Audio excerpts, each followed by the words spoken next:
Jaruman da suka fi yawan mabiya. Salam, barka da zuwa tashar iService don soyayyarku da manzon Allah. Ku danna subscribe sannan ku danna mana ƙararrawa. A kwanakin baya, Kannywood Box Office sun fitar da jerin jarumai guda 5 da suka fi yawan mabiya a Instagram.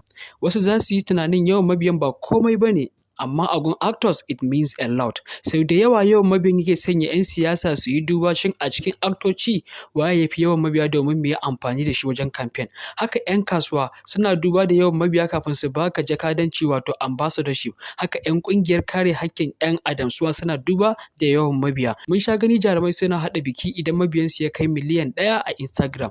Tashar iService mun kawo muku jarumai guda 12 wanda suka fi kowa yawan mabiya a 2022 a shafinsu na Instagram. Rahama Sadau ita ce jarumar da ke da yawan mabiya da sun kai miliyan 2.600. Sai Ali Nuhu wanda yake da mabiyan da sun kai miliyan 2.500.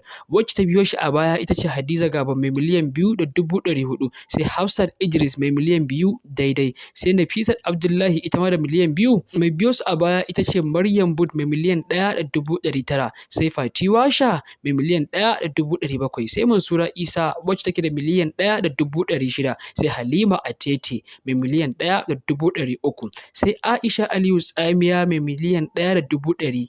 Sai Mummy Gombe mai miliyan 1.100. Sai Bilkisu Abdullahi wacce take da yawan mabiyan da sun kai miliyan 1. Kar ku manta sun fara rainon account ɗinsu ne daga babu har zuwa miliyoyi. Me kuke tunani idan aka wayi gari yau an hacking ɗin account ɗinsu? Kamar yadda aka yi hacking ɗin account ɗin Adam A. Zango. Bahaushe ya ce gaba da gabanta.